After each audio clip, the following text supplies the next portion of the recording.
성도 여러분 반갑습니다. 오늘도 새벽 기도회에 나오신 성도님들을 주님의 이름으로 환영합니다. 이 시간 샘물의 기도로 기도회를 시작하겠습니다. 마음 모아 샘물의 기도를 하나님께 드리겠습니다. 먼저 우리의 믿음을 고백합니다. 우리의 생명과 구원 되시는 하나님 아버지, 우리의 일상이 주님의 사랑과 세밀하신 손길 아래에 있음을 고백합니다. 오늘도 마음 다해 주님을 사랑하고 힘을 다해 주의 뜻을 행하는 믿음의 걸음을 걷게 하소서. 나라를 위해 기도합니다. 이 나라를 세우시고 위기 때마다 도우신 하나님, 국민들을 코로나로부터 보호하시고 나라의 안위를 지켜주소서. 경제 상황이 안정되게 하시고 일터를 지켜주시며 평화로운 일상이 회복되게 하소서.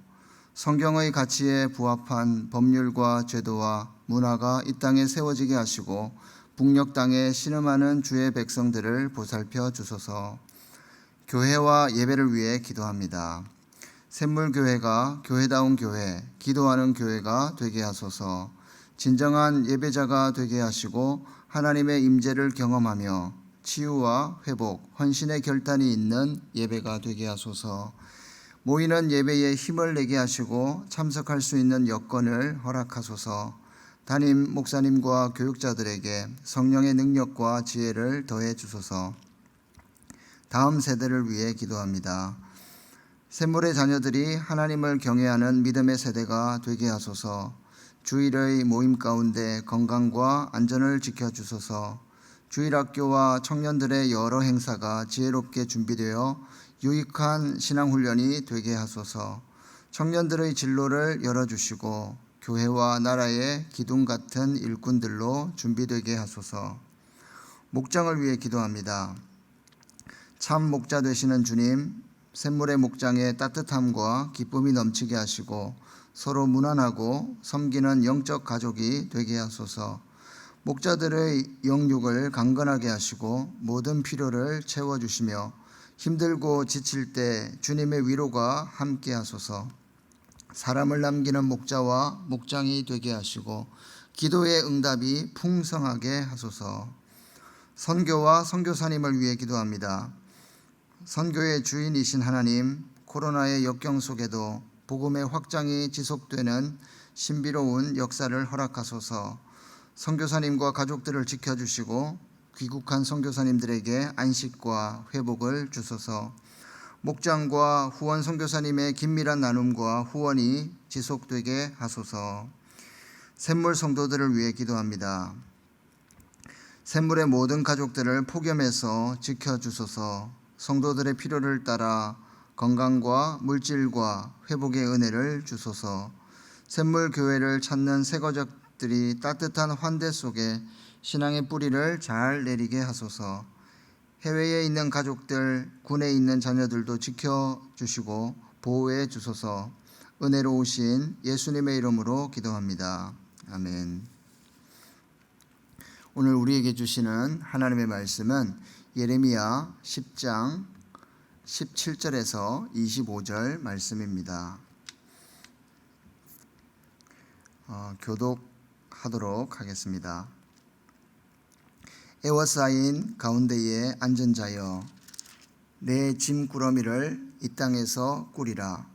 여호와께서 이와 같이 말씀하시되, 보라, 내가 이 땅에 사는 자를 이번에는 내던질 것이라. 그들을 괴롭게 하여 깨닫게 하리라 하셨느니라. 슬프다 내 상처여, 내가 중상을 당하였도다. 그러나 내가 말하노라, 이는 참으로 고난이라. 내가 참아야 하리로다. 내 장막이 무너지고 나의 모든 줄이 끊어졌으며 내 자녀가 나를 떠나가고 있지 아니하니 내 장막을 세울 자와 내 휘장을 칠 자가 다시 없도다. 목자들은 어리석어 여호와를 찾지 아니하므로 형통하지 못하며 그 모든 양떼는 흩어졌도다. 들을지어다 북방에서부터 크게 떠드는 소리가 들리니 유다 성읍들을 황폐하게 하여 승냥이의 거처가 되게 하리로다. 여호와여, 내가 알거니와 사람의 길이 자신에게 있지 아니하니 걸음을 지도함이 걷는 자에게 있지 아니하니이다. 여호와여 나를 징계하옵시되 너그러이 하시고 진노로 하지 마옵소서. 주께서 내가 없어지게 하실까 두려워하나이다. 주를 알지 못하는 이방 사람들과 주의 이름으로 기도하지 아니하는 족속들에게 주의 분노를 부으소서. 그들은 야곱을 씹어 삼켜 멸하고 그의 거처를 황폐하게 하였나이다 하니라. 아멘. 오늘은 심판 앞에서 드리는 중보기도라는 제목으로 말씀을 나누도록 하겠습니다. 예레미야서는 하나님의 성이라고 불렸던 예루살렘 성이 함락되고 성전이 파괴되었던 주전 약 586년경에 바벨론 침략 사건을 여러 관점에서 또 다양한 각도에서 기록하고 있는 책입니다. 오늘 본문도 이러한 배경에서 일어난 바벨론 포수 사건, 즉 포로 사건을 말씀하고 있습니다. 백성들이 예루살렘에서 바벨론으로 포로로 끌려가야 하는 그 상황을 오늘 본문은 우리에게 말씀하고 있습니다. 17절을 보시면 에워싸인 가운데에 앉은 자여 내 짐꾸러미를 이 땅에서 꾸리라 이렇게 말씀합니다. 이 말은 포위된 성읍 안에 갇혀있는 예루살렘 거민들에게 이제 짐을 꾸려서 빨리 도시를 떠나라 라고 명령하고 있는 겁니다. 그런데 집으로 떠나라가 아니라 이제 포로로 끌려갈 준비를 하라는 말씀입니다. 어쩌면 자기 백성들을 향한 저주와 같은 메시지를 선포할 수밖에 없었던 이유는 하나님께서 이미 남유다의 멸망과 또 바벨론 포로를 예고하셨기 때문에 그 누구도 막을 수 없기 때문이었을 겁니다. 비록 유다가 하나님께 범죄하여 바벨론의 침략을 받고 포로로 끌려가지만 사실 그 고통은 너무나 끔찍했습니다. 여러분들 알다시피 고대 근동의 그 갈대아 사람들의 잔혹함은 말로 표현하기 힘들 정도입니다. 그들의 잔인함은 고대 근동의 여러 나라에 정평이 나 있을 만큼 굉장히 유명했습니다. 그래서 유다 백성들이 실제로 당한 고통은 우리가 생각하는 것 이상으로 매우 끔찍한 고통이었을 겁니다. 전쟁이나 침략으로 인한 고통으로 치면은 우리나라도 참 아픈 역사를 갖고 있습니다.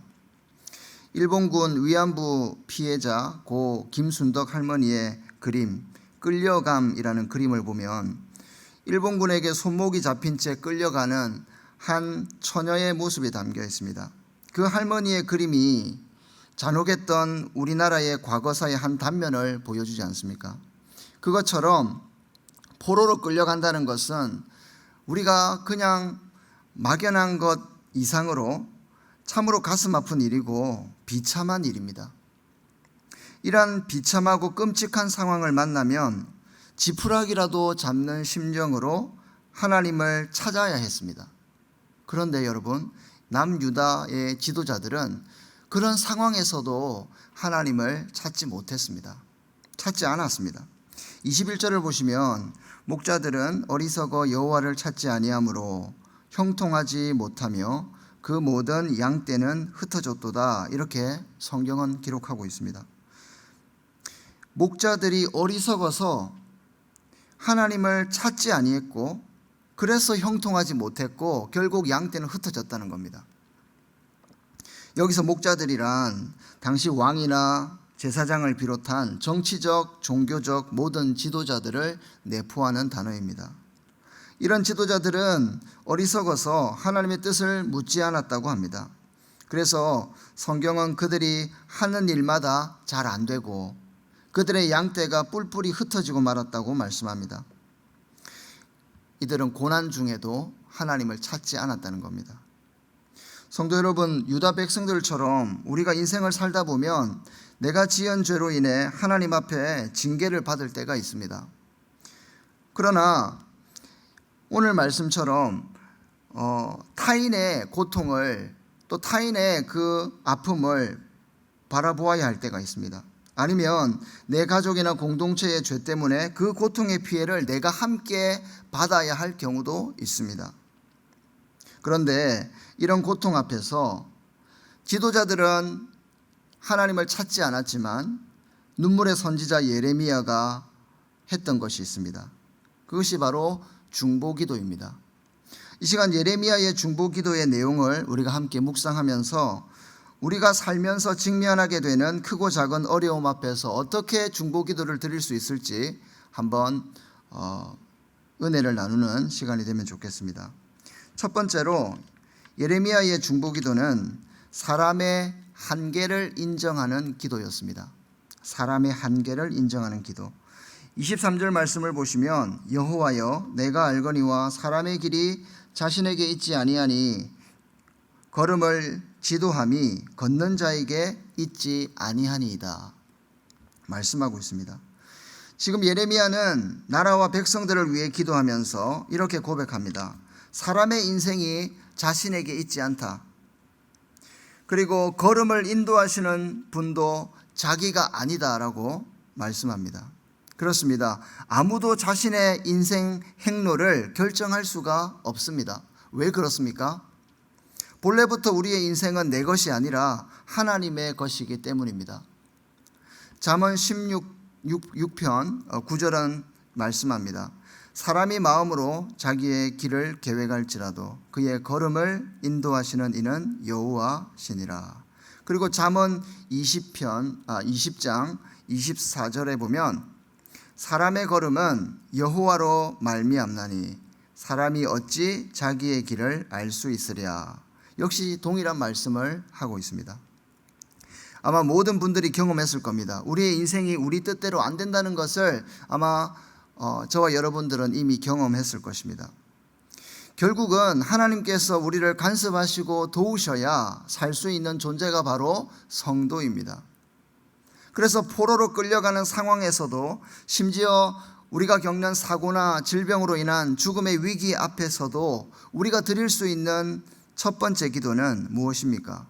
하나님, 사람의 길이 자신에게 있지 않습니다. 그 걸음을 지도하시고 인도하시는 분은 바로 당신입니다. 이렇게 자신을 하나님께 맡기고 기도할 수 있어야겠습니다. 이것이 바로 예레미야가 첫 번째로 드렸던 중보의 기도의 모습입니다. 두 번째로 예레미야의 중보 기도는 미래의 방향을 구하는 기도였습니다.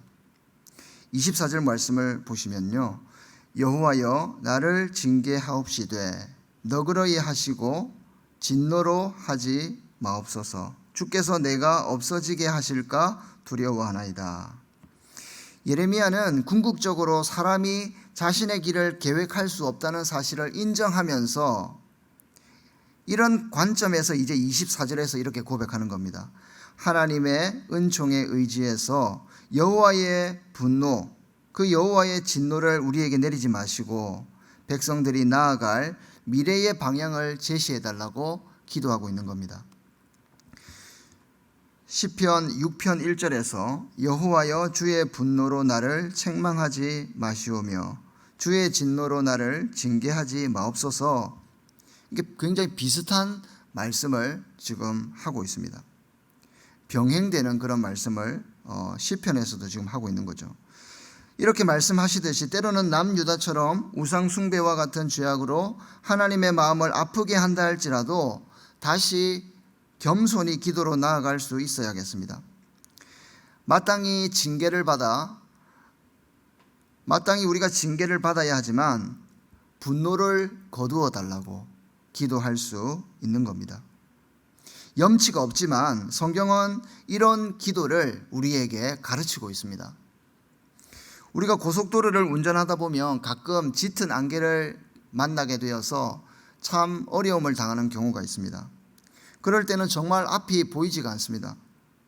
그런데 앞에서 누군가가 비상 깜빡이를 켜주면 그 불빛을 보면서 안전 운전을 할 수가 있습니다. 그러면서 나도 비상 깜빡이를 켜서 뒷차에게 도움을 주게 됩니다. 우리가 이렇게 큰 어려움을 만나면 앞이 보이지 않는 그런 어려움을 만나게 될 때가 있다는 겁니다. 그럴 때에 우리 하나님은 짙은 안개 속에서 비상 깜빡이처럼 우리 인생의 방향을 인도하시는 분이십니다. 도대체 언제쯤 이 고난이 끝날까 우리가 탄식하게 됩니다. 그때에 우리가 예레미야의 기도를 드릴 수 있기를 바랍니다. 하나님, 여호와 하나님, 혹시 제가 잘못했다면 징계를 달게 받겠습니다. 그러나 너그럽게 다스려 주십시오. 우리가 죽을까 두렵습니다. 살 길을 열어주시고 앞길을 열어주십시오. 어디로 가야 할지 보여주시고 인도해 주십시오. 우리가 이 기도를 배워야 할 것입니다. 원래 신약에서 중보기도는 염치불구하고 간절히 구하는 기도를 가르치고 있는데요. 왜냐하면 내 기도가 아니라 중보기도는 하나님의 자녀를 위해서, 또 다른 하나님의 자녀를 위해서 드리는 기도이기 때문에 염치불구하고 기도를 해라, 이렇게 성경은 가르치고 있습니다. 때로는 그리스도를 의지함으로 이런 뻔뻔한 기도도 할 수 있는 저와 여러분들이 되시기를 바랍니다. 세 번째로 예레미야의 중보기도는 하나님의 도움을 구하는 기도였습니다. 하나님의 도움을 구하는 기도. 25절을 보시면 주를 알지 못하는 이방 사람들과 주의 이름으로 기도하지 아니하는 족속들에게 주의 분노를 부으소서. 그들은 야곱을 씹어 삼켜 멸하고 그의 거처를 황폐하게 하였나이다 하니라. 여러분, 성경에는 악인들이 참 많이 등장합니다. 특히 그 악인들 때문에 고통을 당할 때 성경의 저자들은 굉장히 솔직하게 기도를 하곤 합니다. 25절도 마찬가지입니다. 사실 시편에 보면 너무 민망할 정도로 너무 솔직하게 기도를 하는 것을 우리가 보게 됩니다. 그런데 사실 기도란 것이 이런 것이라고 생각합니다. 기도는요, 솔직해야 되고 진솔해야 됩니다. 디모데후서 4장 14절에서 바울은 굉장히 진솔하게 기도합니다. 구리장색 알렉산드라고 하는 그 사람이 자기를 굉장히 모함하고 힘들게 했던 것 같습니다. 아마 악의적으로 복음을 방해했던 것 같습니다. 그래서 그 이름을 직접 거론하면서 하나님의 심판을 말씀하고 있지 않습니까? 바울의 사역을 방해하고 곧 그것은 하나님의 일을 방해했던 것입니다. 그래서 바울은 주께서 그가 행한 대로 갚으실 것이다고 이렇게 엄중하게 선포하고 있습니다. 시편 97편 6절에 보면 주를 알지 아니하는 민족들과 주의 이름을 부르지 아니하는 나라들에게 주의 노를 쏟으소서, 이렇게 말씀합니다.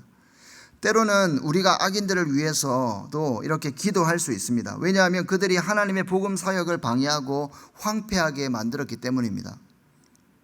그래서 악인들의 행위와 공격으로부터 지켜주시고 보호해달라고 우리는 솔직하게 기도할 수 있다는 겁니다. 하나님은 저와 여러분들의 아버지가 되십니다. 자녀인 저와 여러분들의 작은 아픔에도 반응하시는 분이십니다. 우리가 아파하면 하나님께서도 아파하시고, 우리가 고난당할 때에는 하나님께서 그 고난의 짐을 대신 져주시는 분이십니다. 우리 아버지는 가식적인 분이 아닙니다. 마음이 따뜻한 분이시고요, 자상한 분이시고, 불의와 악의 앞에서는 진노하시는 분이 우리 아버지이십니다. 사랑하는 성도 여러분, 오늘 우리는 말씀을 통하여 유다 백성들이 바벨론 포로로 끌려가는 상황 속에서도 눈물의 선지자 예레미야가 드렸던 중보 기도의 모습을 묵상했습니다. 고난당할 때에 중보 기도를 드리십시오. 마치 포로로 끌려가듯 세상에 큰 어려움을 당한 형제 자매가 있다면 그들의 이름을 불러가면서 기도하십시오. 특히 예레미야처럼 인간의 한계를 인정하는 겸손한 기도를 먼저 드리시길 바랍니다. 그리고 진노 중이라도 주님께 나아가 미래의 방향을 구하는 기도를 드리십시오. 하나님, 내가 어떻게 가야 합니까? 어떻게 살아가야 합니까? 하나님 인도해 주십시오. 그렇게 기도하는 겁니다. 하나님은 스스로 모든 일을 하실 수 있지만 바로 저와 여러분들의 이 기도를 통해서 오늘도 일하시는 분이심을 믿으시길 바랍니다. 중보기도의 능력과 은혜를 경험하시는 복된 하루 되시기를 주님의 이름으로 축원드립니다. 아멘.